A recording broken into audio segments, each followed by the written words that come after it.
하루에도 수백 개씩 쏟아지는 경제 뉴스들. 복잡하고 재미없고 깊이가 없어서 실망하셨습니까? 복잡한 건 쉽게, 쉬운 건 재밌게, 재밌는 건 깊게 전해드립니다. 언더스탠딩. 유튜브에서 언더스탠딩을 검색하세요. 네, 강준영 교수님 오랜만에 뵙습니다. 어서 오십시오. 네, 안녕하세요. 안녕하세요. 네. 안녕하세요. 교수님은 중국 중에서도 대만 쪽 전문가시라고. 대만에서 공부를 했는데요. 아, 네. 그 당시에는 이제 중국을 수교 전이라서 이제 주로 저희 중국 전공하는 사람들이 이제 대만을 갔고 사실 대만에 가서는 중국을 공부했죠. 중국 공산당을 공부했고. 네. 근데 이제 아무래도 그 대만에서 공부하다 보면 이제 중국과 대만 간의 관계 뭐 이제 이런 거가 제가 살아봤으니까 조금 더 이해하기가 낫겠죠. 그래서 대만 얘기가 나오면 많이 좀 제가 저를 찾는 편인데 사실 순수 대만 전공은 아닙니다. 중국 이야기. 네. 네. 그 예전에도 사실 미국 하원 의장이 한 1997년이었던 걸 기억을 하는데 네네. 갔었던 적이 한 번 있잖아요. 네네. 근데 그때 당시에는 뭐 너무 오래전이라 많은 분들 기억 잘 못하실 것 같기는 한데 그때랑 지금이랑 뭐가 다른가요? 그때는 이제 공화당 소속의 그 킹그리치 의장이 갔었는데요. 중국을 먼저 방문을 하고 갔어요. 중국을 먼저 방문을 하고 갔고 중국은 모든 외국과 외교 관계를 하든 뭐를 하든 항상 확인하는 게 하나 있습니다. 중화민국이 중국의 유일한 합법 정부다. 중화인민공화국이 중국의 유일 합법 정부다. 그게 이제 하나의 중국이라는 거죠. 그렇죠. 그러니까 이 지구상에는 하나의 중국만 존재한다. 바로 중화인민공화국이다. 그러니까 미국이 1979년에 중국과 수교를 하고 바로 하나의 중국에 동의했기 때문에 수교를 한 거거든요. 그러니까 하나의 중국이라는 원칙에 대해서 동의를 하고 상해를 방문했었고 그 상황에서 대만을 가니까 하나의 중국을 인정하고 가는 거잖아요. 그리고 중국과 수교를 하는 모든 국가는 대만과 단교를 하게 돼 있습니다. 그건 중국의 원칙이죠. 예. 그래서 대한민국도 92년 8월 24일에 중국과 수교하면서 대만과 단교를 했고 네. 그 대만은 사실 잘 알다시피 장개석이라는 이 중국 지도자가 마오쩌둥과의 내전에서 패해서 대만으로 가서 대만이 우리가 지금 대만이라고 부르고 있지만 원래는 중화민국이잖아요. 네. 중화민국 임시정부를 거기로 가서 있었던 겁니다. 그리고 1971년까지 유엔 안보리 상임이사국으로서 중화민국이 법적 지위를 갖고 있다가 지금은 차이나가 이제 그게 71년에 바뀌어지는 거죠. 이제 그렇게 되면서 하나의 중국이 완전히 중화인민공화국으로 된 겁니다. 그러니까 킹그리치 의장은 하나의 중국을 완전히 수용하고 갔는데 지금은 가만히 보니까 하나의 중국이라고 말은 하는데 대만을 계속 지원하는 거예요. 특히 트럼프 말기부터. 그러니까 이거는 하나의 중국이라는 말만 하면서 실제로는 하나의 대만을 지원하는 거다. 거기에다가 이 대만의 집권 지금 하고 있는 차이잉원 총통은 대만 독립 성향을 가지고 있는 민주진보당 소속의 총통이란 말이에요. 그러니까 그러면 결국은 이렇게 대만을 지원하는 거는 대만 독립을 배후에서 고취시키는 거 아니냐. 다시 말해서 중국으로부터 대만을 독립시키려는 시도를 하고 있는 거 아니냐. 그러니까 이제 중국이 거기에 대해서 강력히 반발을 하고 있는 거죠. 그렇게 볼만 합니까? 중국 입장에서 봐도 저거는 노골적인 대만 지원이네. 라고 할 만한 사례들이 좀 있었어요. 사례들이 있죠. 원래 그 이제 대만과 중국과 미국이 단교를 하면서 그런데 지도를 잘 한번 보시면은 대만이 굉장히 중요한 위치에 있잖아요. 그렇죠. 이 중국 해안선에 만약에 대만이 없으면 미국이 작전하기가 굉장히 어렵습니다. 그 이제 완전히 중국 해안선이니까. 그러니까 오키나와 일본, 그다음에 그 전에는 이제 필리핀, 비행기 뜰 만한 곳이 없다는 거죠. 그 항구에 기항할 때도 없고 이제 이렇게 되니까 타이완이라는 지역을 뭔가 보루로 삼아야 되는 거예요. 그래서 그 미국과 미국과 수교를 하면서 미국이 중국과 수교를 하면서 미 의회에 대만 관계법이라는 법을 만들었습니다. 이게 의회에서 만든 거예요. 언제 만들었어요? 네, 1979년 4월에 만들었습니다. 그러니까 중미 수교가 79년 1월 1일인데 4월에 의회에 법을 만들었는데 그 법에 보면 뭐가 있냐면 네. 대만의 안전을 지켜주기 위해서 지원을 한다. 무기 수출을 포함한 이런 게 있어요. 방어용 무기. 그래서 계속 무기 수출을 했었어요. 네. 그런데 이게 이제 트럼프 대통령이 올라오고 나서 무슨 일이 벌어졌냐 하면 인도 태평양 전략이라는 거를 이제 아시아 지역에서 대중 견제의 틀로 만들었잖아요. 네. 근데 보니까 대만이 인도 태평양 전략을 짜놓고 보니까 굉장히 중요한 위치에 있는 거예요. 그러면 이 대만의 그 전략적 중요성을 부여해 주는 거죠. 그래서 79년에 이미 만들었을 때부터 대만 보고 뭐라고 그러냐면 대만은 미국에 가라앉지 않는 항공모함이다. 이런 표현을 그래서 썼던 거예요. 미국에서? 미국에서. 그래서 이제 그거를 교두보로 해서 이제 대중 압박 이걸 하는 건데 문제는 뭐냐면 그동안 중국의 힘이 그렇게 세지 않았잖아요. 그래서 네. 거기까지 미국과 이 각을 세우면서 신경 쓸 틈이 없었는데 마음에는 매우 안 드는데. 네. 근데 이제 시진핑 체제가 들어서고 나서 뭔가 중국의 힘을 대외적으로 투사하려는데 관심을 갖기 시작하고 그리고 중국이 옛나라의 중국이 아니란 말이죠. 힘이 생겼단 말이에요. 네. 그러니까 이제 그러지 마라. 너희가 하나의 중국 원칙을 동의하고 우리하고 수교한 거 아니냐. 그게 세 가지 이제 연합성명이 있습니다. 1972년에 닉슨이 갔을 때 한 번 했고 네. 79년에 수교성명을 한 번 했고 82년에 8.17 수교성 공보라고 그래서 연합성명을 해서 전부 첫 번째가 뭐예요. 미국은 중화인민공화국이 중국의 유일 합법 정부임을 승인한다. 이게 제일 앞에 있는 거예요. 네. 그런데 그렇게 한다고 해놓고 대만에 지원을 하는데 방어용 무기만 원래 팔기로 돼 있는데 예. 트럼프 말기부터 뭘 파냐 하면 이제 공격용 방어용을 약간 지나가는 미사일을 판다든가 드론을 판다든가 이런 거예요. 사실 대만이 섬이잖아요. 거기다가 최신의 뭐 탱크 전차 팔아봐야 아무 없죠. 의미가 없는 거잖아요. 그거 바다를 건너갈 수가 없으니까. 네, 예, 그렇죠. 그런데 그게 아니고 미사일을 팔고 이제 소위 그 공격용 무기 특히 최근에 이제 위용을 떨치고 있는 드론 같은 걸 팔기 시작하는 거예요. 아 그러니까 이게 본격적으로 중국을 대만을 이용해서 압박하는구나라고 중국이 느끼게 만든 거죠. 게다가 바이든 대통령이 또 한술 더 떠가지고 뭘 했냐면 이제 기억하시겠지만 대만에 유사시 문제가 생기면 어떻게 하겠냐라고 했을 때 작년 10월에 미국 타운홀 미팅에서도 지켜줘야 된다. 우리가 그렇게 해야 될 약속이 있다. 그게 바로 아까 말씀드린 1979년의 대만 관계법이에요. 네. 그리고 82년에 제가 연합성명 한 번 더 발표했다고 그랬잖아요. 이 연합성명을 발표하고 나서 중국이 이제 미국이 대만에 무기 안 판다고 그랬다라고 발표를 했어요. 그랬더니 미국에서 우리는 그런 적 없다라고 비밀 서한을 보냅니다. 대만에. 네. 그러니까 중국이 무기 안 판다고 그랬다. 대만 관계법 이제 안 한다고 그랬다. 근데 그 6개항 그걸 이제 대만에서는 6개항 보증이라고 하는데 네. 거기에 보면 우리는 대만 관계법을 그대로 유지할 거고 무기도 계속 팔 것이다가 들어 있어요. 그게 몇십 년 지나서 이제 봉인 해제가 된 거죠. 네. 그거를 2016년에 미 의회에서 재결의를 해줍니다. 미 의회 민주당에서 육항 보증이라는 거 지금 다시 해줄게. 그리고 2017년에 아시아 창의법이라는 걸 만들어서 대만을 미국이 주도하는 안보 협의 범주에 집어넣어 버려요. 그러니까 중국이 볼 때는 이게 옛날하고 달라진 거예요. 그러니까 아주 본격적으로 다가오는 거죠.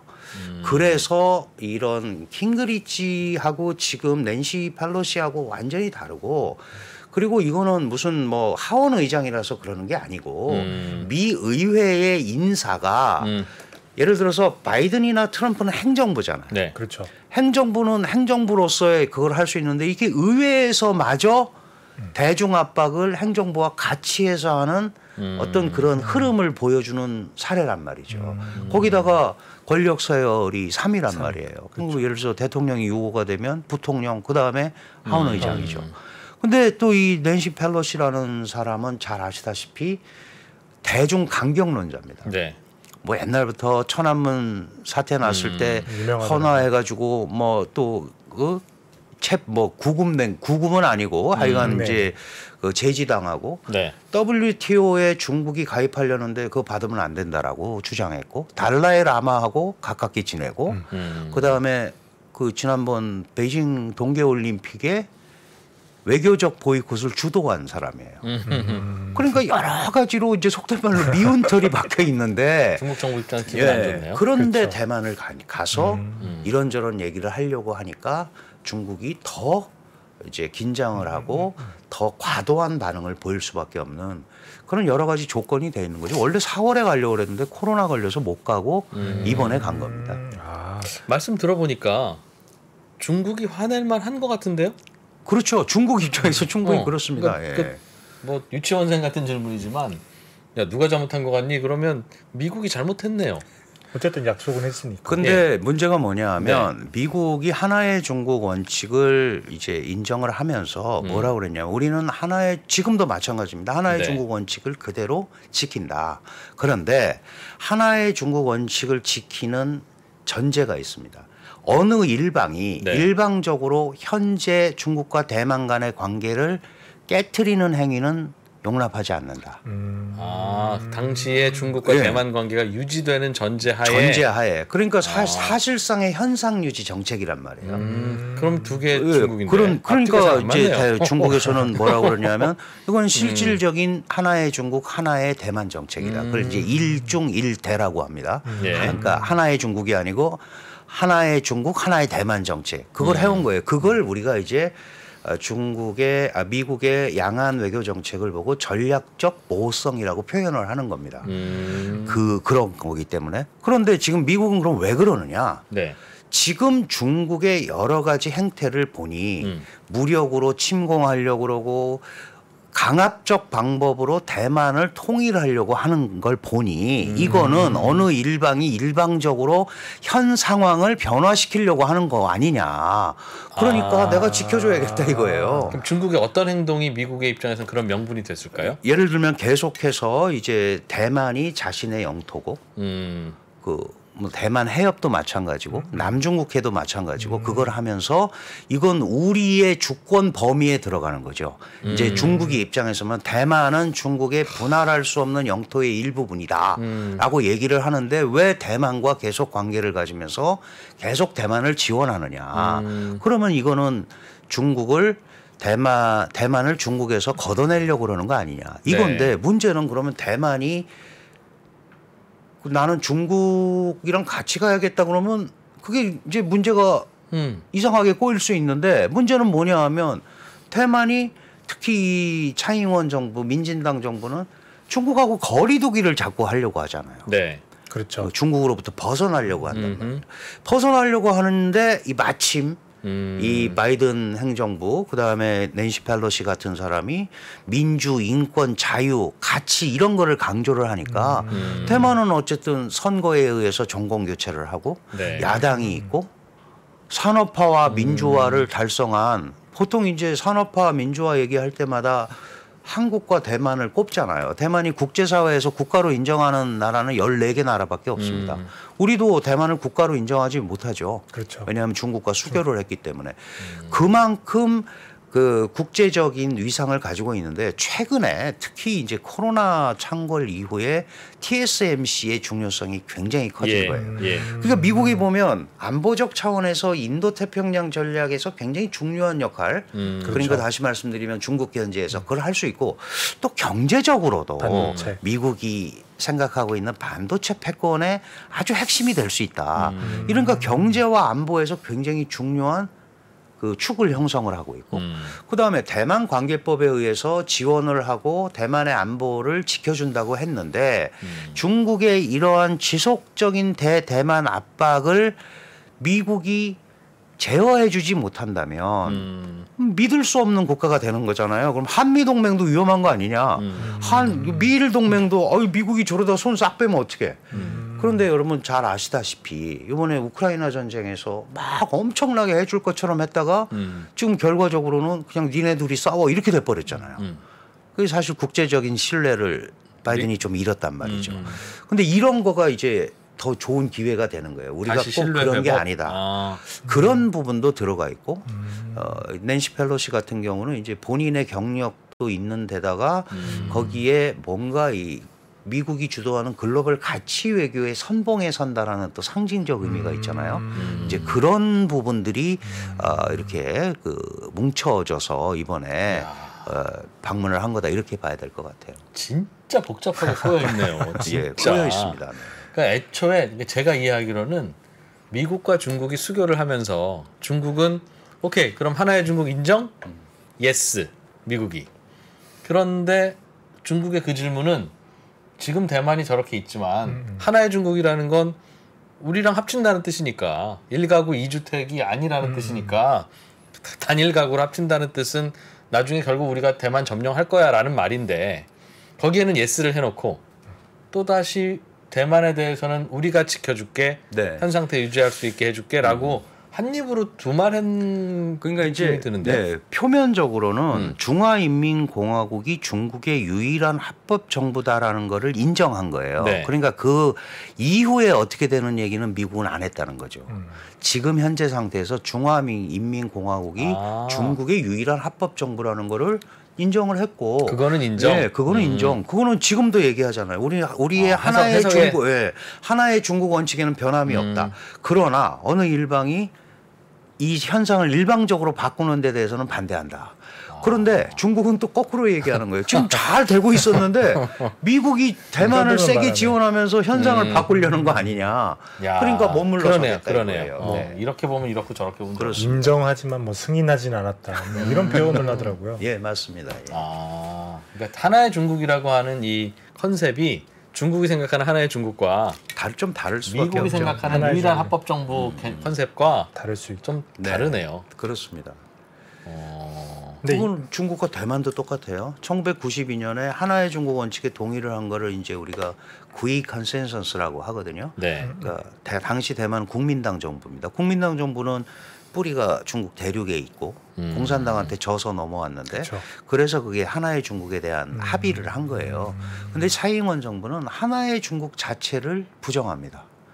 대만과 중국은 다른 별개의 국가다. 너희하고 다 우리는 군대도 있고 우리가 저 외교권을 가지고 있고 우리가 저 지도자도 뽑고 그러는데 그건 너희하고 전혀 다른 메커니즘이다. 예. 그러니까 자꾸 하나라고 그러지 마라. 그러니까 시진핑이나 이 중국 공산당 입장에서는 구이 컨센서스로 돌아가서 하나의 중국이라는 대원칙을 인정해야 모든 교류가 시작이 되는 거다. 이러니까 이제 이게 그 평행선을 달리고 있는 겁니다. 그러니까 미국이 보기에는 중국은 그냥 본토만 중국. 그렇게 얘기하는 하는 거죠. 네, 네. 그렇죠.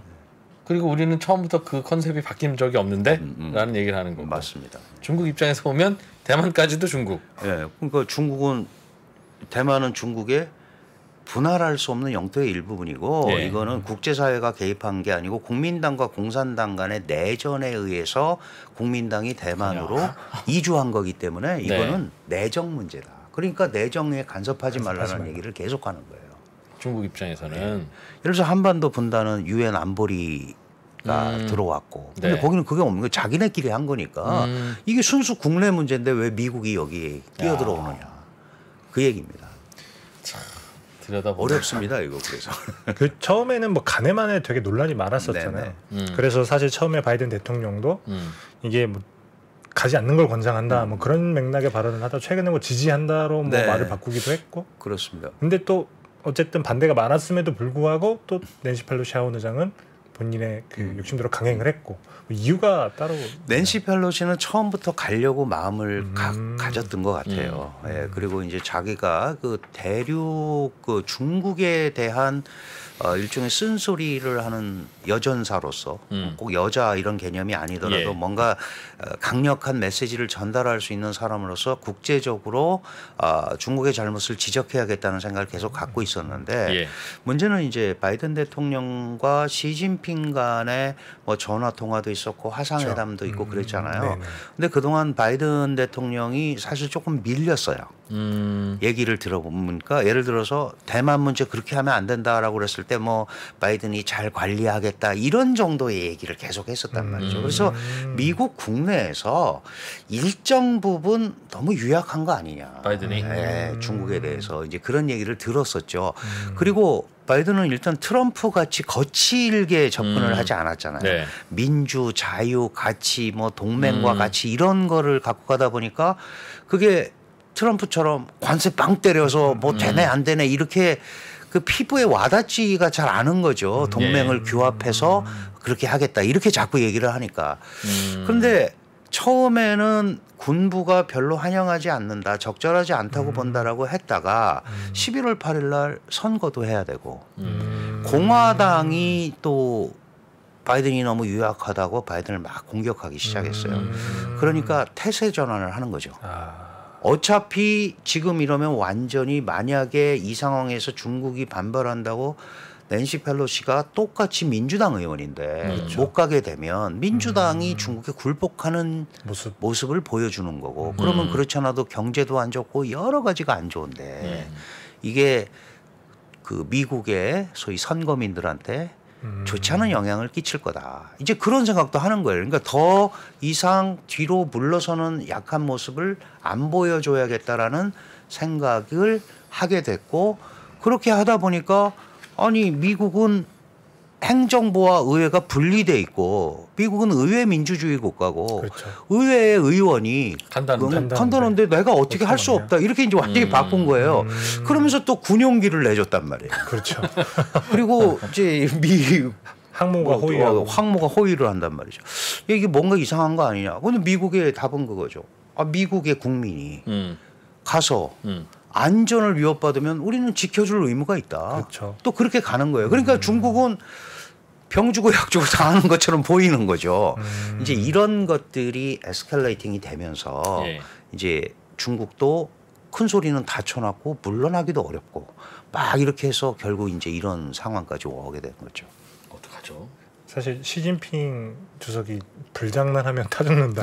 저는 그 말이 되게 섬뜩하더라고요. 중국이 원래 그렇게 세게 발언을 하는 국가는 잘 안 아니잖아요. 하는데 그렇죠. 정말 화가 많이 난 거죠. 그 혹시 기억하시는지 모르겠는데 뭐 머리가 깨져서 죽는다, 뭐 만리장성, 뭐 그런 그렇죠. 것도 많이 했어요. 맞습니다. 왕이 외교부장도 그저께 또 그런 얘기를 했는데 굉장히 이제 은유적인 표현으로 쓰죠. 불장난을 하나 잘못하면 불에 타 죽는다. 그러니까 자꾸 대만을 가지고 이렇게 대만 독립 의지나 이런 걸 고취시키지 말아라라고 얘기를 하는 거예요. 그럼 이제 상식적으로 생각해 볼 수 있는 건 그러면 차잉원 정부 입장에서도 중국에 반발할 걸 뻔히 아는데 왜 이 시기에 낸시 펠로시가 오는 거를 그냥 놔뒀느냐. 아니면 이제 그럴 수 있잖아요. 중국이 너무 반발하니까 조금 나중에 오라든지. 그러니까 서로 좋을 게 없는데. 근데 보고 싶으면 그런 얘기를 조금 했었대요. 화상회의도. 조정을 하려고 했는데 펠로시가 일단 간다고 그랬고 차잉원 입장에서도 이제 전략적 계산을 했겠죠. 와서 당하는 것도 있지만 이걸로 국제사회에 그 중국의 폭력성과 뭐 이런 거를 보여주면서 대만이 그렇게 압박을 당한 거 있다라는 걸 국제사회에 보여주는 아주 좋은 계기고 그렇게 압박이 오면 그래서 우리는 중국하고 같이 가면 안 된다라는 탈중국화를 주창하는데 훨씬 더 좋은 게 되고 그게 사실 대만도 연말에 그 6개 지방자치단체장을 뽑는 선거가 있어요. 네. 그럴 때 민주진보당이 더 많은 표를 얻을 수 있지 않을까라는 계산을 한 것 같아요. 펠로시가 오고 나면 중국이 어떤 식으로든 제재 내지는 세게 나올 테니까. 반응이 있을 텐데 네. 그게 오히려 선명성을 부각하는 데 도움이 될 뭐 거다. 좀 좋지 않겠느냐라는 생각을 한 것 같은데 그게 이제 서글픈 일이죠. 그럼 국민들은 뭐냐 가운데서. 대만도 정치적 이벤트가 있군요. 당연히 그렇습니다. 전 세계 선거가 너무 잦아요. 그러니까요. 사실 그 중국도 시진핑도 사실상 선거, 그렇습니다. 그렇죠. 대만도 연말 선거, 선거. 바이든도 연말 선거니까 그러면 그냥 선거 앞두고 이심전심으로 각국의 지도자들끼리 야, 뭐 그 역할극 한번 하는 거야. 우리 서로 좋은 일이잖아. 그거는 아닌가요? 그런 국내용적인 것들이 상당히 있죠. 그리고 이미 미중 갈등은 이제 전략 갈등에 접어들었다고 우리가 얘기를 하잖아요. 뭐 이런 거에 의해서 왔다 갔다 하는 건 아닌데 이게 이런 것 같아요. 지금 시진핑이 사면임을 하면서 이제 자신의 위상을 마오쩌둥 등소평, 덩샤오핑, 그다음에 시진핑, 어쩌면 마오쩌둥, 시진핑 양자 구도를 만들려는 생각도 갖고 있는 것 같다. 그만큼 이제 위대한 지도자로 하려고 그러는데 이 지도자를 하려면 자신의 이데올로기와 자신의 성과가 있어야 돼요. 네. 예를 들어서 마오쩌둥은 중화인민공화국을 건국했습니다. 그 지하투쟁을 28년간 해서 중국을 건국했고 덩샤오핑은 가난한 중국을 세계적 중국으로 만들었어요. 그럼 이제 이걸 이어받은 시진핑은 그럼 이걸 뭘 가지고 내가 그러면 나의 업적과 이걸 하겠느냐. 그래서 이제 중국의 꿈을 외쳤단 말이에요. 중국몽을. 그 중국몽의 굉장히 중요한 핵심 부분이 대만과의 통일입니다. 그러니까 대만 통일 같은 그러한 대사건을 만들어야 네. 이 정도 반열에 간다라고 강박관념을 갖고 있는지도 모르겠어요. 그러니까 어떤 형태로든지 대만을 잘 통제하고 관리해야 되고 대만에서 외세를 최대한 배격해야 되고. 그러니까 홍콩 케이스를 보면 아시잖아요. 그렇죠. 그게 50년간 일국양제 한다고 막 이랬다가 이제 그 당시에 미국이 선거하면서 어지러워지니까 그냥 전격적으로 보안법 이런 거 해가지고 그냥 자기 손아귀에 넣어버렸단 말이죠. 그러면서 이제 홍콩에서 외세는 없어졌다. 그렇죠.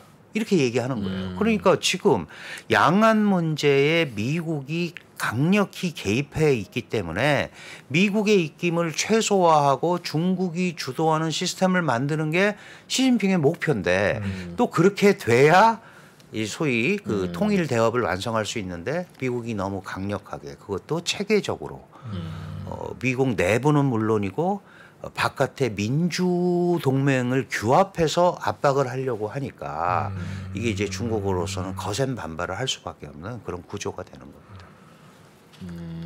선거 끝나면 다시 돌아가는 구조일 것 같으세요? 아니면 이건 선거용이기보다는 좀 심각한 수준까지 갔는데 저는 느낌이세요? 중국은 그 이제 시진핑이 완벽하게 다른 데 이제 선거를 하니까 그렇다고 치는데 시진핑이 아무래도 칼자루를 쥐고 있잖아요. 예. 자기가 얼마나 세게 뭐 대만이나 아니면 주변국한테 힘을 과시할지는. 근데 두 가지 경우에 다 강경하게 나올 가능성이 높다. 왜 그러냐 하면 완벽하게 통제를 해서 정말 시진핑 천하를 만들어서 사면임을 하면 사면임을 하는 대로 이제 힘을 과시할 수 있는 거죠. 예를 들면 너 그때 한국 말 안 들었지. 대만 너희 그때 막 그랬어. 이렇게 해서 할 수도 있고 또 하나 이제 중국이 이게 외교적으로 여러 가지 이제 어려움이 있지만 시진핑이라는 지도자가 다시 한번 삼선에 성공하는 경우가 예를 들어서 좀 힘이 약화되고서도 할 수 있잖아요. 개파간 안배나 이런 거에 의해서. 약해지면 약해진 대로 대외적인 영향력이나 이런 걸 과시하기 위해서 또 강경하게 나올 수 있습니다. 그래서 그런 그 중국은 이미 길을 특히 시진핑이 집권하는 이상 그쪽으로 가고 있기 때문에 강경하게 갈 수 있고 그게 미국과의 정면 충돌은 피하지만 주변에 있는 나라들은 굉장히 고달파지. 피곤한 상황으로 갈 수밖에 없는 그런 구조로 판단이 됩니다. 좀 심각한 쪽인 것 같다. 그래서 많은 사람들이 걱정을 하는 거죠. 예. 펠로시 하원 의장도 콜라룸푸에서 타이페이를 가는데 돌아갔죠. 예. 뺑 돌아서 7시간을 돌아갔다고 하더라고요. 그러니까 뭐 실탄 사격 네, 격추시키겠다라고 하는 발언을 중국에서 하니까 절대 격추는 못하고 그거는 그랬겠죠. 이제 그 정도의 그런 걸로 자극을 안 하겠다라는 사실은 어떻게 보면 펠로시의 성의입니다. 돌아가는 예, 모양새를 보여줄게. 이 정도 했으니까 그만합시다. 너희도 이 너무 정도까지만 그렇게 해라. 그거 가지고 과도하게 흥분해서 그 압박하면 안 된다라는 메시지를 준 거죠. 외교는 어렵네요. 그리고 사실은 뭐 격추안에 뭐 그랬는데 그건 있을 수 없는 일이고 그렇죠. 왜냐하면 예를 들어서 중미 간에 뭔가 무력 충돌이 일어났으면 그게 우발적이든 어쨌든 중국이 이길 가능성이 거의 없잖아요. 지금 상황은 앞으로 몇 년 더 있으면 모를까. 그러면 그렇죠. 그게 거꾸로 피해를 입는다거나 제대로 대응을 못했다거나 한다면 그게 시진핑 삼선의 마이너스가 될 수 있고 또 정면 충돌을 했는데 미국의 대응이 뜨뜻미지근해서 진 것 같은 모습이나 또 이런 모습을 보이면 미국 내부도 바이든 뭐야 할 수 있는 거예요. 그러니까 그런 모험을 할 이유가 전혀 없는 거죠. 서로가. 그러니까 펠로시는 어쨌든 오늘 한국으로 오고 이제 미국으로 돌아갈 거 아니겠습니까? 그렇죠. 그럼 이제 대만이 남는데 그 후폭풍을 대만이 감수해야 되는 그런 상황으로 갈 수밖에 없다. 중국이 이제 뭐라도 보복을 할 거다. 보복이라든지 뭐 여러 가지 형태가 있겠죠. 예를 들면 예상되는 건 뭐가 보통 어떤 식으로 일단 이제 무력 시위나 이런 걸 통해서 함부로 움직이지 말라라는 얘기를 할 거고요. 그다음에 이제 예를 들어 갖고 뭐 이걸 뭐 많은 사람들이 침공을 하거나 상륙 작전을 뭐 섬에 대한 이런 걸 할 거라 그러는데 그거는 오히려 예를 들어서 섬에 대한 상륙 이런 거는 할 수는 있겠지만 물론 그것도 어려워요. 할 수는 있겠지만 그게 오히려 이제 경계심을 더 자극하는 거죠. 본섬을 지키는 데 있어서. 그러면 그게 어렵습니다. 그러니까 아마도 제가 판단할 때는 그런 지속적인 연합훈련, 이제 해상훈련이나 이런 걸 통해서 대만을 좀 코너에 몰아놓고 압박을 하면서 아마 이 대만의 소위 독립 성향을 제어하기 위한 법 같은 거를 적용하지 않았는가는 이제 중국이 결정할 일이고 전국인민대표대 같은데 좀 강력한 법안을 만들어 놓는 거죠. 그래서 그걸 가지고 통제를 하고 대만을요? 네, 대만을. 중국이 만든 법으로 대만 통제가 돼요? 그러니까 자기네가 하는 거죠. 왜냐하면 대만은 중국의 영토라고 자기네가 주장하니까. 예를 들면 어떤 법을 만들면? 예를 들어서 이제 반국가 분열법이라는 것도 옛날에 한번 만들었어요. 네. 그러니까 이제 대만이 독립을 하거나 물론 이제 대만을 겨냥했다고는 안 했는데 네. 티벳이나 뭐 위구르가 독립을 한다 그러면 공격할 수 있는 비평화적 수단을 사용해서 제어할 수 있다는 규정을 만들어요. 그 비평화적 수단이라는 게 무력 사용이잖아요. 그러면 그게 그냥 침공하면 네. 그냥 침략이 되지만 그렇죠. 중국 국내법에 의해서 대만은 중국의 분할할 수 없는 영토의 일부분이라고 돼 있고 자기네가 네. 그리고 그거에 의해서 전국인민대표대회에서 법을 만들었기 때문에 법에 대한 행사가 되는 거죠. 그런 이제 장치들을 할 가능성이 매우 많고. 야, 그거는 주장할 수 있는 네. 명분. 그거는 할 수 있는 명분이 문제가 생겼을 때 안 하면 오히려 스스로가 그렇죠. 답답해지기 그렇죠. 때문에 그래서 이제 오히려 그거는 본인들한테도 부담스러운 법일 텐데. 예, 부담스럽지만 그런 걸 이제 만들어 놓는 거예요. 또 하나는 지금 이제 타이상이라고 그러죠. 대만 상인들이 많이 가 있는데 거기에 이제 오늘도 그런 뉴스가 나왔어요. 대만 민주기금회라든지 세계 무슨 민주회에 기금을 내는 기업들이 있잖아요. 그렇죠. 그쪽 그거를 이제 대만 독립 성향의 기구로 이제 중국이 인정을 하고 거기에 대만 기업이 돈을 내면 그 기업은 퇴출시키겠다는 거죠. 이제 이런 작업을 하는 거예요. 그러니까 너 중국에서 사업하려면 그런 데도 돈 내면 안 돼. 계속 그 얘기를 하는 거죠. 돈은 중국에서 벌어놓고 대만 민진당한테 정치 자금을 내서 대만 독립을 지원하면 그게 말이 되느냐. 우리 중국 땅에 투자해서 여기서 돈 벌어가지고 결국은 대만의 독립을 추구하는 민진당한테 정치 자금을 준다? 그건 있을 수 없다. 네. 이제 이런 식의 갖가지 방법으로 제어할 수 있습니다. 그리고 지금은 이제 관광객 이런 거 우리처럼 했지만 지금 몇 가지는 또 했죠. 무슨 식료품이라든지 그쵸. 과일 수입 금지 이제 이런 것들도 소소하게나마 계속해서 압박을 할 것 같고요. 지금 이제 오늘 뉴스에도 많이 나오는데 이 대만에 대해서 이제 미사일 훈련을 완전히 섬을 뺑 둘러싸면서 하지 않습니까? 이제 중국의 기술이 옛날보다 많이 늘었잖아요. 무기 기술도 늘고 95년 6년도에 미사일 실험할 때는 북부에 10발, 남부에 10발 이렇게 쐈어요. 그래도 대만이 엄청 놀라서 뭐 자금이 하루에 뭐 엄청나게 1억 달러씩 빠져나가고 막 그랬습니다. 근데 지금 이제 중국이 그 지도에 보시면 아시지만 아주 지리적으로 근접한 데를 뺑 둘러서 미사일 실험을 요격 실험을 하려고 그런단 말이죠. 그러면 예를 들어 가장 가까운 데는 22km예요. 22km면 우리 인천 앞바다에 떨어지는 겁니다. 아주 간단하게 얘기하면. 그러면 이제 예를 들어서 국가든 뭐든 영유권이라는 게 있잖아요. 영해가 12헬이란 말이에요. 12헬이면 1헬이가 뭐 18km인가 그러니까 12헬이면 20몇 킬로잖아요. 그러면 예전에는 우리가 뭐 이 땅이 침범을 하네 배타적 경제 수역이 어쩌네 그래도 영해는 안 들어갑니다. 남중국해 중국이 항행의 자유를 미국이 항행의 자유를 하면서 지나도 중국이 영해로 선포한 지역은 안 들어가요. 네. 그 옆에만 지나다니는 거예요. 네. 배타적 경제 수역만. 그걸 중국에서는 관리 모델이라고 얘기하는데 지금 만약에 22km라는 거는 영해 안에 떨어뜨린다는 거 아니에요. 영해 안에. 그러면 대만은 물론 국가가 아니라고 주장하니까 뭐 내가 거기다 미사일 실험할 수도 있지. 우리 땅 안에서 하는 건데 라고 하지만 이거는 무슨 의미를 가지고 있냐면 남중국해에서 쭉 이어져서 대만 해협까지 이어지는 소위 미국이 주도하는 영유권 분쟁을 무력화시키는 의미가 있는 거죠. 영해 안에다가 쏘는 거잖아요, 지금. 대만을 지켜줘야 되는데 영해 안에 포탄이 지금 미사일이 들어온단 말이죠. 이럴 정도로 좀 이제 세게 하려고 하는 그런 준비를 하는 거죠. 이게 대만 국민들은 엄청나게 당황시킬 수밖에 없습니다. 이거는. 그렇다고 그래서 대만이 그렇게 호락호락하게 대만은 우선 이제 상륙할 데가 없어요. 이 섬이. 상륙을 해야 되잖아요. 중국이 대만을 공격하려고 네, 해도 공격하도 상륙할 데가 난감하다. 없습니다. 예, 상륙 지점이 뭐 현대 군사학에서 한 6, 7군데밖에 안 된다. 해변이. 예. 예. 그리고 바다를 건너와야 되잖아요. 이 대만 해협이 134km 정도 되는데 바다 건너오면 노출이 돼서 오잖아요. 그렇죠. 그러면은 준비를 하죠. 그게 그렇지.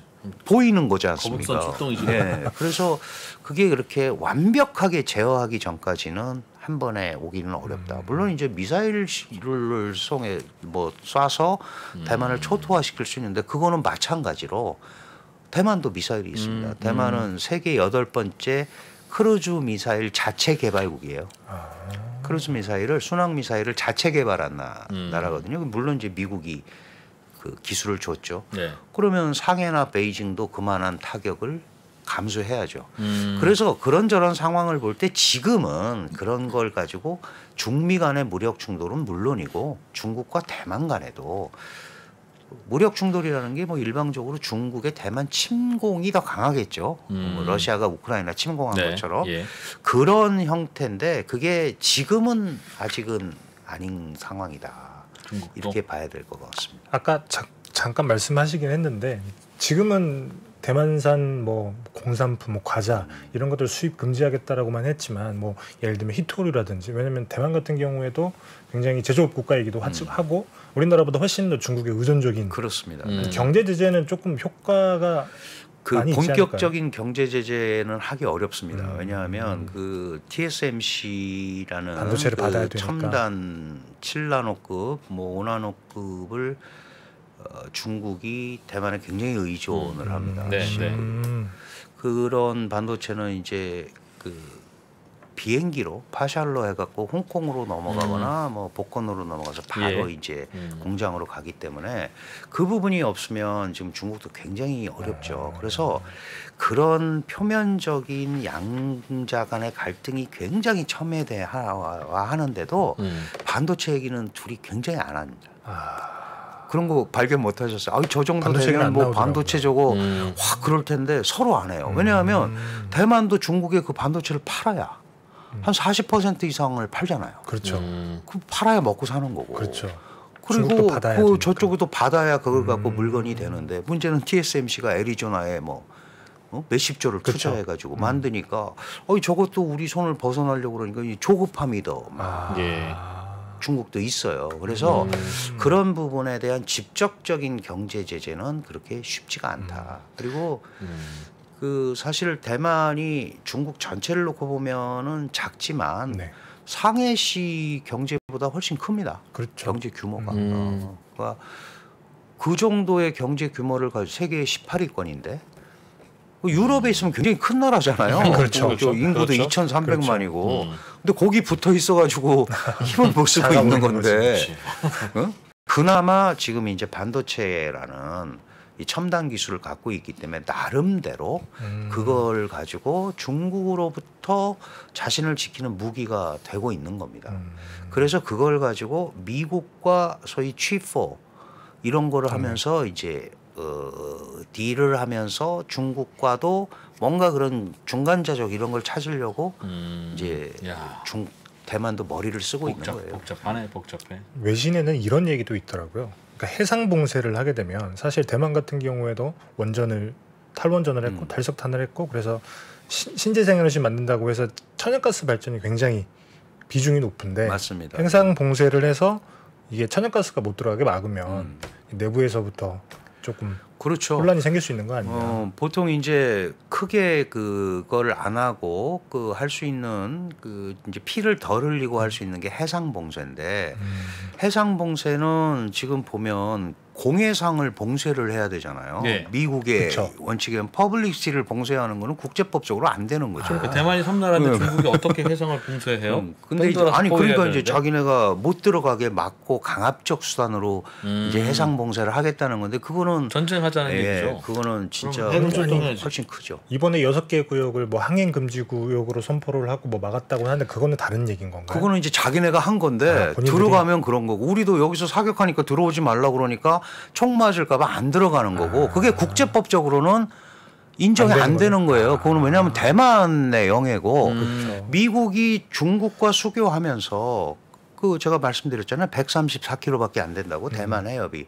그럼 우리도 서해하고 우리 서해가 중국과 이게 영해 12일이 배타적 경제 수역 200캐리 하면 200캐리면 370km니까 그렇죠. 서로 겹쳐. 경제 수역을 가지려면 양쪽이 740km가 있어야 되는데 네. 서해가 400km밖에 안 된단 말이에요. 그러니까 중간 공동관리구역을 만들잖아요. 네. 대만과 중국도 이전에 미국이 중국과 수교하면서 야 여기가 너무 짧으니까 가운데 선을 긋게 그걸 중간선이라고 네, 해요. 예.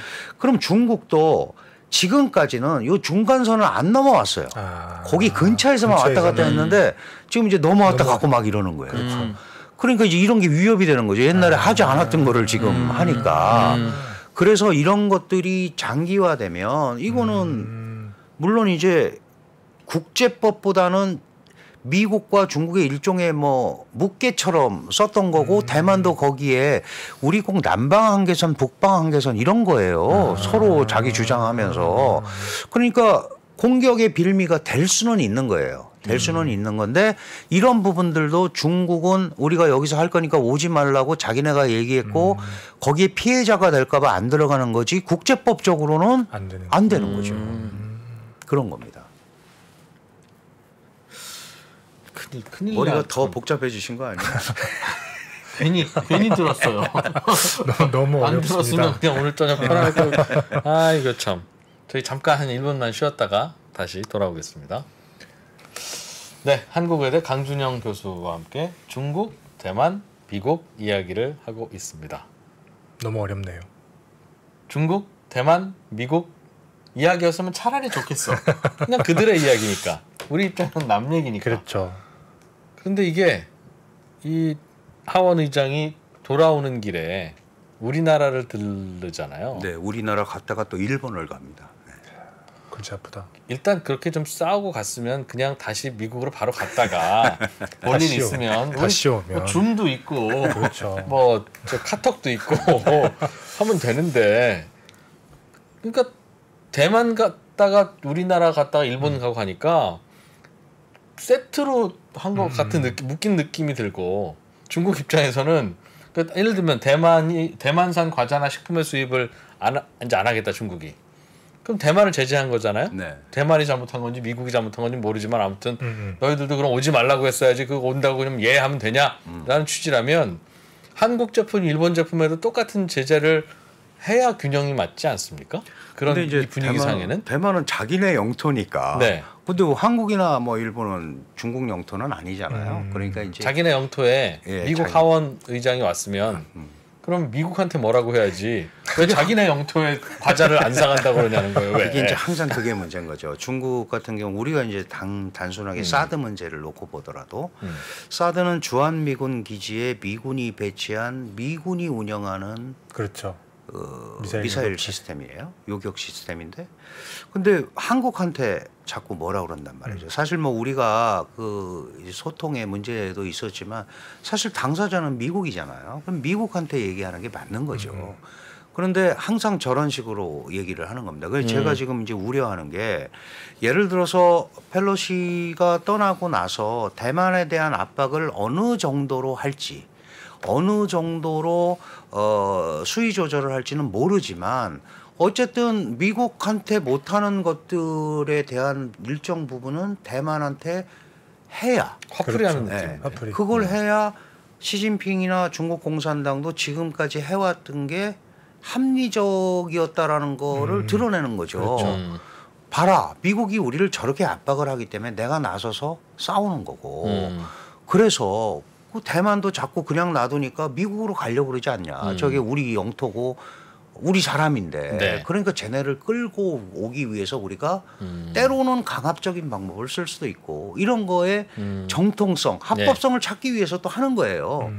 그러니까 원래 그렇잖아요. 자기가 할 때는 다 이유가 있는 거 아닙니까? 남이 그렇죠. 보면 내노남불이 이제 그런 건데 중국은 중국 나름대로 이유가 있는 거예요. 근데 미국이 볼 때는 야, 그게 니네 영토는 무슨 니네 영토야. 전혀 다른 시스템에 의해서 움직이는 거고 거기는 민주국가고 그래서 우리가 대만의 민주주의를 지켜주기 위해서 내가 가는 거야. 그러니까 낸시 펠로시가 요번에 아시아 4개 나라 순방하고 대만까지 5개를 순방을 하는데 그 순방 목표가 뭐냐 하면 민주, 자유, 정상적 통치입니다. 네. 그게 무슨 얘기를 하는 거예요? 이 나라들은 그래도 민주, 자유 이걸 하면서 정상적으로 굴러가는 국가고 아주 쉽게 얘기하면 그래서 미국과 한편이 될 수 있는 국가들이다. 이게 이번 순방의 목표예요. 아시아 지역에. 간 거네요. 다시 한번. 예, 그렇습니다. 그리고 지금 이제 8월은 원래 미 의회가 쉬니까 이제 그 미국의 글로벌 가치 외교를 조금 도와주는 그런 것도 분명히 있는 거죠. 그러니까 바이든도 그런 데 대해서는 그거는 괜찮은 거네. 그래서 이제 태세 전환을 해서 도와주는 거고. 근데 지금 문제가 뭐냐 하면은 펠로시가 오기 전까지 그리고 대만에 있을 때 엄청난 압박을 할 것처럼 했던 중국이 지금 별게 없네 이렇게 돼버린 거예요. 네. 그러니까 쟤는 진짜 별거 없는 거 아니야? 막 이제 이렇게 되니까 여기에 대해서 그 다음 스텝을 취할 때 네. 지금 이프로님 말씀하신 대로 야 이게 불똥이 다른 데로 또 튀는 거 아니야? 화풀이가? 이런 생각들을 하는 나라들이 좀 있는 거죠. 근데 이제 우리나라 같은 경우도 최근에 그런 케이스가 좀 있는 거예요. 다시 사드 문제를 들고 나오고 IPEF에 뭐 취포 이런 데 가지 말라고 이제 노골적으로 얘기하기 시작하는 거죠. 그런데 이제 펠로시가 오니까 근데 아시다시피 바이든이 와서 이재용 회장 만났듯이 그 펠로시도 TSMC 회장을 만났단 말이죠. 그럼 이게 뭔가 그림이 그려지잖아요. 중국이 볼 때는 이거 이렇게 해서 미국이 쥐고 흔들면서 우리 목줄을 하려고 그러는 거 아니야? 그러니까 가지 말라고 압박을 할 수가 있죠. 이제 그런 부분들이 이번에 그 펠로시가 이제 곧 도착을 하겠습니다만 오면 국회의장하고야 뭐 의회 교류 정도로 얘기를 하고 하겠지만 이제 메시지가 예를 들어서 우리가 같이 단합해서 뭐 중국을 어쩌고 이제 이럴 수도 있잖아요. 근데 그런 걸 사전 조율을 통해서 한국의 입장을 충분히 얘기해줘. 우리는 또 중국과 필요한 부분이 분명히 있습니다. 대만하고 다르잖아요. 우리 또 북한이라는 특수 인자가 있고 그런 상황에서 다른 나라들과 다르다라는 얘기를 분명히 하고 우리가 더 중요한 건 한국의 안보고 그 다음에 먹고 사는 거고 뭐 이런 얘기를 하면서 좀 그 수위 조절이라 그럴까 말 이런 조절을 좀 잘하고 또 중국에는 그걸 가지고 우리가 뭐 아이팹이라든지 그다음에 뭐 취포 동맹이 너무 좀 부담스러워서 반도체 협의라고 바꿨다고 그러더라고요. 예. 그럼 대한민국이 갖고 있는 유일한 그 소위 경쟁력 있는 거를 어떻게 발전시킬 거냐 우리 고민하다가 그리고 좋은 게 있으면 그리고 대한민국은 자유민주주의 국가고 시장경제국가고 민간기업이다. 우리가 가라고 그래서 가고 안 가라고 그래서 안 가는 게 아니다. 그러면 니네랑 다르다.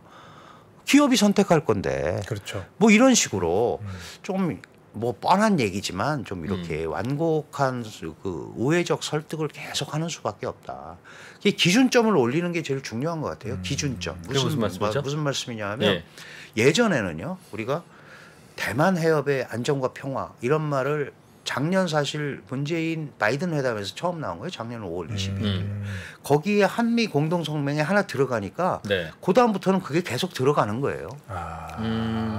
기준점이 올라가 버린 거죠. 그러면 앞으로 한미 공동성명하면 이게 계속 들어가게 돼 있어요. 그리고 우리가 그렇게 해석을 한 거죠. 당신들이 한반도 평화와 안정이 중요하다고 한 것처럼 우리도 영내 지역의 평화와 안전이 중요하다고 한 거 그 이상도 이하도 아니다. 그렇게 하면 그게 기준점이 돼버린 거예요. 그런 식으로 이렇게 좀 그 뭐라 그럴까요? 소통의 범위도 확대하고 이런 노력을 한 번에 절대 말을 안 듣겠지만 하는 수밖에 없다. 중국과? 예, 중국과도 그렇고 미국과도 그렇고. 그러니까 미국한테도 우리는 북한 요인도 있고 중국과의 교역도 있고 그러니까 너무 내놓고 나를 따르라 이렇게 해서 한국이 맨발 벗고 뛰어가기가 어려운 상황이라는 거를 얘기를 해야 된다는 거죠. 제대로 될지는 모르겠어요. 그게 제일 어려운 거 네, 아니에요? 어렵습니다. 어려워도 해야죠. 사실은. 맨발 벗고 뛰어갈 수는 없다라고 하는 메시지가 미국 입장에서는 그러면 중국 편이라는 뜻이냐 내지는 근데 이미 우리가 글로벌 포괄적 동맹을 선언을 했고 다만 이제 그거는 똑같은 것 같아요. 그러면 이제 미국의 가치가 꼭 대한민국의 가치하고 이퀄이냐? 우리가 중국의 핵심 이익을 이 중요하니까 얘기해 달라 그러면 한국도 이익이 있다. 그러면 한국의 이익과 중국의 이익이 상충될 수 있는 거 아니냐라는 얘기를 하잖아요. 그럼 미국도 우리가 자유민주 시장경제 국가로서 그거는 공유하지만 아닌 부분도 있을 수 있다라는 거를 자꾸 이렇게 얘기를 해야 된다는 거죠. 그리고 기본적으로 글로벌 중추 국가로서 글로벌 가치 동맹을 하겠다고 얘기를 했으니까 근데 그걸 너무 내세우면 그게 이제 문제가 생길 수 있다는 거죠. 그래서 이번에도 이제 펠로시 오면 큰 틀에서의 원칙은 하지만 우리 정치 지도자들이나 이렇게 잘못 얘기를 하면 중국이 그걸 또 꼬투리 잡아서 막 할 수 있는 소지가 있는 것도 있거든요. 그러나 단호하게 얘기할 때는 해야 되지만 그렇지 않은 걸 가지고 괜히 구설수에 오르는 이런 얘기들은 정확한 인식을 가지고 할 필요가 있다. 제가 오늘 대만 얘기를 이제 이 3프로에서 해달라고 그래서 사실 이게 굉장히 어렵습니다. 어려워서 이거 없죠. 우리까지 몰라도 되는 거거든요. 그런데 정치를 하거나 특히 뭐 반도체 이런 첨단 이런 거를 하면서 대만과 관계를 하시는 분들은 이걸 아셔야 아 이게 이렇게 되는구나를 하기 때문에 제가 장황하게 저도 잘 모르지만 설명을 드리는 거예요. 어쩌면 그냥 그런 거 몰라 그러고 하는 게 더 나을 수도 있어요. 그런데 이게 사실 왜 제가 이런 말씀을 드리냐면 다 협력을 하거든요. 대만과 중국은 겉으로 저렇게 으르렁거리면서도 협력을 합니다. 예를 들면 예를 들어서 대만의 고위 관료 자제들은 미국에 유학 가서 전부 중국과 비즈니스를 해요. 그렇게 돼 있습니다. 그리고 이제 대만의 뭐 자제들도 미국 가서 만나가지고 서로 이제 자기들의 이 고급 그 이제 과학기술 교류 이런 거는 서로 필요한 부분이 있잖아요. 누구하고 누구하고요? 중국하고 대만하고. 중국의 고위급 자제들과 예. 대만의 고위급 그럼요. 자제들은 예. 친하다. 그렇게 다 움직이죠. 그래서 그런 것들이 상당히 뭐 완벽하게 뭐 이렇게 같은 편이다 이럴 수는 없지만 비즈니스적 차원에서는 나름대로 이렇게 얽히고 설켜 있기 때문에 네. 그거를 막 이렇게 칼로 무구 자르듯이 야 중국과 대만은 저렇게 싸우니까 경제는 완전히 이럴 거야 이렇게 되지 않는다는 거죠. 그렇다면 중국과 일본이 센카쿠 열도에서 저렇게 대치하고 있는데 교역을 어떻게 합니까? 우리는 너무 그런 걸 흑백 논리로 생각하는 경향이 있다는 거죠. 제가 볼 때. 그거는 그거고 하긴 하는 거고. 그걸 한다고 노력을 하는 입장을 계속 우리가 스스로 DNA를 바꿀 필요가 있다. 야, 우리가 한번 딱 이렇게 가기로 했으면 가는 거지. 그건 그거고 네. 먹고 사는 문제는 또 먹고 사는 문제로 충분히 공간을 찾아가는 게 중요하지 않냐. 그게 예를 들어서 지적하신 대로 야, 우리 편 한다고 했다가 왜 그래? 라고 받을 수도 있지만 그것도 설명해야죠. 그럼 우리도 먹고 살아야 되는 문제가 있고 그런 부분에 대해서는 이 정도 공간이 우리한테 용인될 수 있는 거 아니냐라는 얘기를 할 수 있어야 된다라는 거죠. 이데올로기적인 게 아니라. 근데 사실 항상 중국이 그럴 때마다 뭐 우리가 그런 게 아니라 밑에 그냥 일반 국민들이 뭐 싫어서 뭐 예를 들면 불매운동이라거나 이런 걸 한다고 얘기를 하니까 사실 우리 입장에서 보면 조금 가서 얘기하기도 그렇고 그렇다고 중국 국민들 생각을 바꿀 수 있는 것도 아니고 그래서 항상 낭패를 보고 그렇습니다. 이런 경우가 반복이 되다 보니 이거 선명하게 하기도 뭐하고 대화를 할 수 있는 것도 아니고 굉장히 조금 어려운 상황 아닌가요? 예, 계속 그렇게 돼 있는데 이제 문제는 뭐냐면 이제 예를 들어서 중국의 몸집이 커지고 한국의 중요성이 상대적으로 예전보다는 축소가 됐잖아요. 초기에는 중국 입장에서요. 예, 중국 중국 입장에서는. 입장에서는 이제 중국이 덩어리가 커지니까 국력이 커지니까 한국이 이전에 차지하고 있는 포션보다는 이제 국제적으로 적어진단 말이에요. 이거는 사실 그럴 수밖에 없잖아요. 한국도 엄청나게 발전을 했지만 중국이 옛날의 중국이 아닌 것처럼 크게 발전을 했다.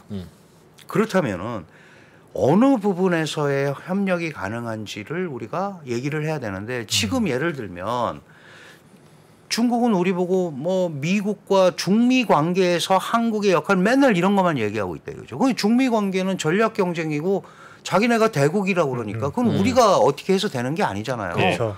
왜 그런 거 좀 니네끼리 얘기하고 우리는 중국과 한국이 양자 간에 할 수 있는 게 뭐가 있는지 이런 걸 좀 얘기하자. 그게 바로 이제 말씀하신 오해, 소통 이런 거. 그쵸. 맨날 뭐 얘기하면 정부가 시킨 게 아니고 그렇죠. 뭐 민간의 국민들. 자발적인 행동이다.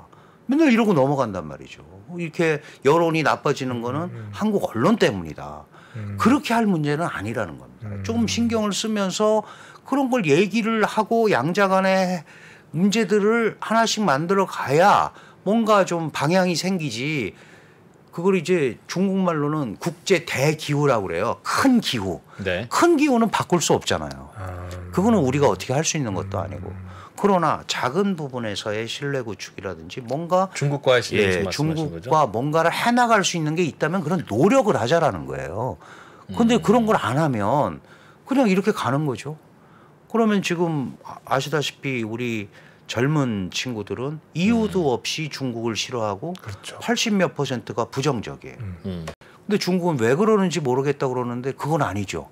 왜냐하면 뭐 대기가 나빠진다거나 그럴 때마다 중국이 돌아오는 얘기는 야 같이 좀 뭐 해보자가 아니라 우리 것 때문에 그렇지가 않다라는 거가 그렇죠. 90% 그런 답을 합니다.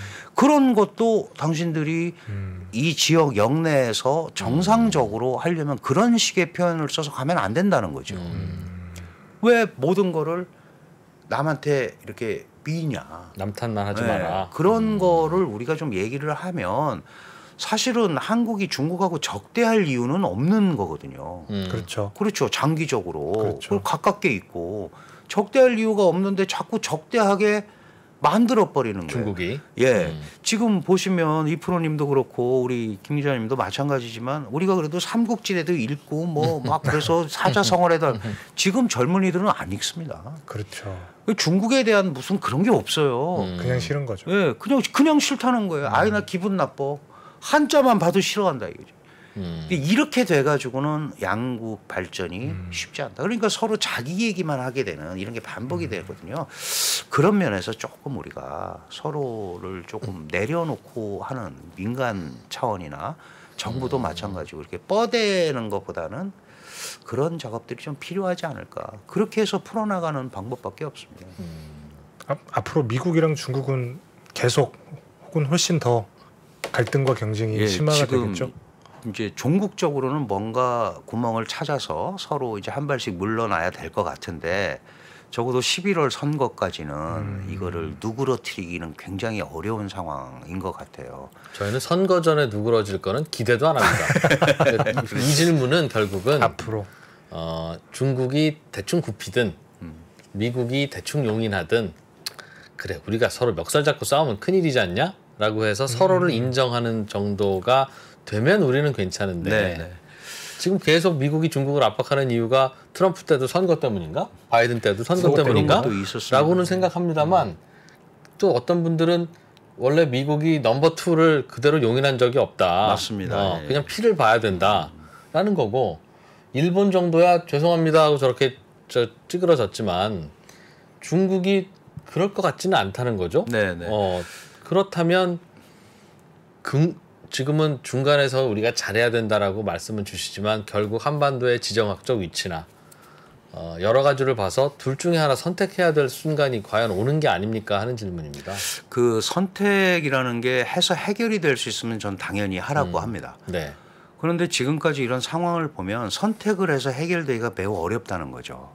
근데 한국은 이제 안보라는 특히 북한 핵위협이라는 특수한 요인을 다른 나라들이 안 갖고 있는 걸 가지고 있어요. 네. 거기에 미국과 중국은 한반도의 영향을 가장 크게 발휘하는 두 개 국가입니다. 하나는 북한의 최대 후견국이고 네. 우리는 한미가 동맹으로 얽혀져 있고 그래서 북핵 위협이 해소되지 않는 한 한미 동맹 구조를 아무 이유 없이 버릴 이유는 없잖아요. 그렇죠.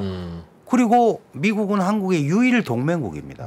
그러면 그 이후에 수교 이후에 지금까지 1년에 거의 4천억 불에 달하는 교류를 하고 있는 것도 이게 쉽게 얻어지는 게 아니잖아요. 네, 그렇죠. 그러니까 선택을 해서 우리가 예를 들어서 미국 쪽에 딱 달라붙어. 그래서 모든 게 해결되면 가면 되지만 디커플링이라는 것도 쉽지도 않고 네. 어렵기 때문에 이게 한 번에 해결될 문제가 아니라면 우리의 입장을 얘기하는 설득의 과정을 계속 가지고 가는 수밖에 없다라는 게 제 지론이거든요.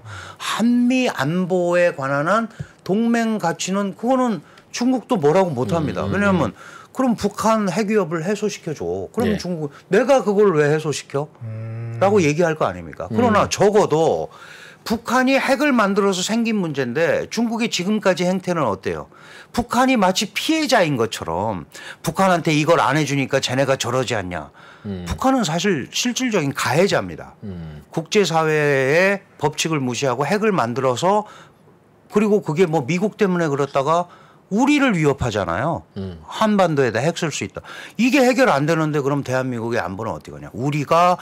우리 완벽한 그 방위 시스템을 갖기 전까지는 우리는 이럴 수밖에 없다라는 그거를 대전제를 해놓고 그 밑에서 선택의 문제가 아니고 이거는 이렇고 이건 이렇고 해나가는 게 그나마 우리가 해봤잖아요. 해봤는데 해결이 잘 안 되니까. 그래서 저는 선택을 해서 해결이 잘 안 되었기 때문에 계속해서 어렵더라도 설득을 하면서 가는데 안보나 이런 쪽은 아무래도 미국 위주가 될 수밖에 없다. 그러니까 한미동맹의 기반이 북핵의 위협이 있는 한은 흐트러질 수 없다. 네. 그런 차원에서 그거를 선택이라고 본다면 선택이라고 할 수 있죠. 그러나 거기다 올인할 수는 없기 때문에 그 기반 위에서 중국과 미국한테도 마찬가지입니다. 얘기할 거는 하면서 가는 게 낫지 않겠느냐. 그냥 사실 생각입니다. 그냥. 걱정이 되는 건 뭐 경제는 경제고 안보는 안 보고 이렇게 할 수 있기는 한데 최근에 미국 안 같은 되죠. 경우 그게 사실. 최근에 미국은 자꾸 지포 동맹 들어와라 선택하라고 하는 뭐 거잖아요. IPF 네, 돌아와 네. 이게 중국 입장에서는 사실 저게 우리를 목표로 하는 일종의 무기 같은 건데 네. 그 안에 니들이 들어간다고 이렇게 될 수밖에 없는 상황이 계속 생기고 앞으로 또 미국과 중국의 갈등이 더 심해진다고 하면 이것보다 조금 더 안 좋은 상황들이 계속 벌어질 것 같아서 그러면 안 간다고 해결이 되느냐. 그렇진 않죠. 이제 그 얘기를 또 우리가 생각을 해봐야죠. 이거를 저는 물론 맞는 가정입니다. 말씀이십니다. 그러니까 뭐 시간 한 4, 5분 남았는데 그냥 있어서는 안 될 일을 정리해 보면 제가 이 질문을 자꾸 바보 같은 질문인지 아는데도 드리는 이유가 우크라이나는 러시아 쪽인지 유럽 쪽인지 선택 안 하고 있다가 당한 거잖아요. 어느 한쪽이라도 확실하게 들어갔으면 당하지 않았을 부분인데 러시아에서 보면 유럽 편 같고 그렇죠. 유럽 편 입장에서 보면 러시아. 굳이 뭐 안 해도 되는 것 같고 근데 그러다가 이런 문제가 돼서 이거는 선택을 안 하고 줄타기 하는 게 반드시 지혜로운 상황은 아니다라는 생각도 하나 들어서 여쭙는 거고요. 안보는 지금까지 미국에서 당연히 해줬으니까 안보는 미국, 경제는 중국인데 우리가 선택을 해야 되는 상황이 정말 오면 사실은 경제보다 안보죠. 목숨이 바로 앞에 있는데 경제는 사실은 다음 문제 아니겠습니까? 그럼 이제 그렇다면 그 말은 정말 미국과 중국이 완전히 날카롭게 대립해서 막 포탄 왔다 갔다 하면 우리는 미국 쪽이라는 얘기들 돌려서 한 것 같은데 모르겠습니다. 우리나라의 지정학적인 위치가 미국이 일본까지는 지킬 것 같은데 남한까지도 지켜야 되는 정말 그 지정학적인 위치가 맞느냐. 중국이랑 싸우는데 이번에 미국이 우크라이나 안 도와주잖아요. 그러니까 지금 생각해보면 우크라이나 입장에서는 우크라이나 국민들의 생각은 모르겠습니다만 생명을 지키기 위해서는 러시아 쪽에 있었어야 되는 거 아니냐 하는 생각이 뒤늦게 드는 거예요. 그러면 우리의 선택은 우리의 국민의 생명을 지키기 위해서는 어떻게 돼야 어느 쪽으로 서야 되는 뭐 거냐. 제가 말씀드렸지만 선택이라는 개념으로 보면 우리는 이미 한미 동맹을 다시 규정화한 거죠. 예를 들어서 지난 정부가 북한과의 소통을 통해서 한반도 평화 체제를 구축을 하려고 시도를 했었으나 결과적으로 못했다. 그러니까 지금 상황에서는 한미 동맹을 선택을 한 건데 그게 단순한 우리가 보통 동맹 그러면 이제 군사 동맹이었는데 그게 지금 이제 경제나 가치나 이런 것까지 확산이 되니까 어디까지 우리가 그걸 가야 되느냐. 자, 대한민국은 민주 자유 시장 경제 국가입니다. 그러면 그거에 대한 기본적인 틀은 따라가는 거죠. 그러면 그게 이제 이프로님 얘기하신 대로 그걸 선택이라고 한다면 저도 선택이라고 얘기할 수 있죠. 네. 그런데 올인을 할 수가 없는 이유가 아까도 말씀드린 중국과의 관계, 그다음에 거기에는 좋든 싫든 북한 요인이 끼어 있고 그러니까 그런 완충을 할 부분이 분명히 있거든요. 지금 우크라이나 말씀하셨는데 우크라이나는 나토에 가입하고 싶어 했는데 안 해줬잖아요. 그렇죠. 안 해주니까 사실 우크라이나도 억울한 거죠. 물론 이제 우크라이나 내부에 러시아랑 있는 게 더 좋다고 그러는 국민들도 많이 있으니까 네. 그렇게 됐는데 이게 지켜주고 안 지켜주고의 문제가 아니고 그거는 이제 우리가 우리 몸값을 불려서 우리를 중요하게 만드는 게 더 중요하다. 네. 그런 의미에서 이제 안보나 이거는 지금 상황에서 그러니까 그게 선택이라고 그러면 선택을 할 수 있고 저는 뭐 이전부터 지론을 그렇게 갖고 있었으니까 그렇다고 그래서 중국을 무시하거나 중국을 적대시하거나 그럴 이유는 하나도 없다. 자극하지 않아야 되는데 중국이 그거를 아까 대만 얘기처럼 그게 결국 그 얘기 아니냐라고 얘기할 거 아니에요? 그렇죠. 그게 아니다라고 계속 강변하면서 가는 수밖에 없다는 거죠. 그게 이론적으로 되는지 안 되는지 모르지만 그게 기준선을 올리는 겁니다. 아, 쟤네는 저거는 잘 안 되나 보다. 그런데 우리랑 협력할 게 많다. 그렇게 만들어가는 거죠. 그런 작업을 하는 게 맞지 않나 저는 그렇게 생각합니다. 어려운 일이네. 어려운 일입니다. 괜히 더 어렵게 얘기한 것 같아서 머리만 아픕니다. 채팅창에도 UK 조님께서는 결국은 미국의 한 주로 편입될 거냐 중국의 속국으로 사는 거냐 둘 중에 하나 고르라. 그러면 우리는 미국의 주가 좀 낫지. 당연히 뭐 데모크래시가 좀 나으니까요. 그렇죠. 그렇긴 한데 저는 걱정되는 건 미국과 중국이 결국은 한판 붙어야 되면 서로의 본토를 공격하지는 않을 것 같다는 겁니다. 네, 네. 여기서 싸우겠죠. 네, 그러니까 중간 어딘가에서 싸우는 거죠. 우크라이나에서 러시아와 미국이 싸우는 것처럼 어딘가에서 싸울 텐데 그럼 그 전장은 중간에 어딘가가 된다면 대만, 한국, 일본 아니겠어요? 뭐 대만일 가능성이 제일 높은데요. 네. 그거 그렇게 쉽지 않을 겁니다. 왜냐하면 그 사실 중국이 아직은 그럴 정도로 이제 속된 말로 미국과 맞짱 뜨기에는 여러 가지 문제가 있고 물론 뭐 예를 들어서 도발을 하거나 우발적으로 벌어진 일이 전쟁으로 비화돼서 뭐 그런 경우는 있겠지만 지금 상황에서 그거를 이렇게 미리부터 하기는 매우 어려울 것 같고요. 나름대로는 중국과 미국이 탈출구를 찾아서 일단은 뭔가 관리하는 봉합 모델을 택할 가능성이 훨씬 크다. 저는 그렇게 판단을 합니다. 있습니다. 하여튼 한반도의 위치는 서울의 명동 땅 같은 것 같아요. 아 시끄러워. 땅값도 높아서 좋긴 한데 우리가 이 위치 아니었으면 경제 성장을 어떻게 여기까지 했겠어요. 중국의 발전에 그렇죠. 편승업은 편승했죠. 얻는 건데 하여튼 시끄러워. 아니 또 뭐 시끄러워야 사람 사는데 같은 거 아니에요? 뭐 그렇기도 합니다. 예, 그러니까 또 저희는 또 이 시간에 이런 토론도 할 만큼 된 거겠죠. 예. 자 여기서 마무리하겠습니다. 한국외국어대학교 국제지역대학원의 강준영 교수님. 더 좋은 주제로 만나 뵙거나 아니면 자주는 안 뵈야 되는데 사실은 방송에서는 안 모시면 좋을 만한 분 중에 한 분인데 자주 모시게 되네요. 아유, 네, 감사합니다. 네. 알겠습니다. 잘 가르쳐 주셔서 고맙습니다. 교수님 여기서 인사드리죠. 고맙습니다. 네, 감사합니다. 네, 저희는 글로벌 라이브로 이어갈 거고요. 글로벌 라이브가 오늘 생일 잔치합니다. 그래서 2주년. 네, 2주년. 그래서 2%도 낄 거예요. 2%는 퇴근 안 합니다. 예. 잠시 후에 바로 이어서 글로벌 라이브로 가겠습니다. 나가지 마세요. 예, 고맙습니다. 전자신문과 3프로TV가 투자에 대한 고민을 함께 나누는 자리를 마련했습니다. 향후 주식시장이 어떻게 될지 하락장에서 매매하는 방법과 그리고 부동산에 대해서도 함께 이야기해 보겠습니다. 자세한 사항은 3프로TV 영상 하단 유튜브 커뮤니티를 확인해 주세요.